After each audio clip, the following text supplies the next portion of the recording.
รอกับข้าวสุกนุ่นจึ้งหนึ่ง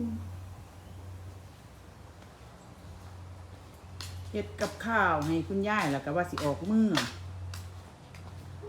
ให้สีคำๆจักหน่อยบัดสิเมื่อบ้านเพิ่นถือขิ้งไข่ได้แม่ข่อยก็ได้โอ้ยจะกินได้เมียบ่ไฟโดนพี่แกงเลยนะจืดเปิดไฟแล้วก็สีแกงชีวิตอยู่บ้านๆกะจังสิล่ะ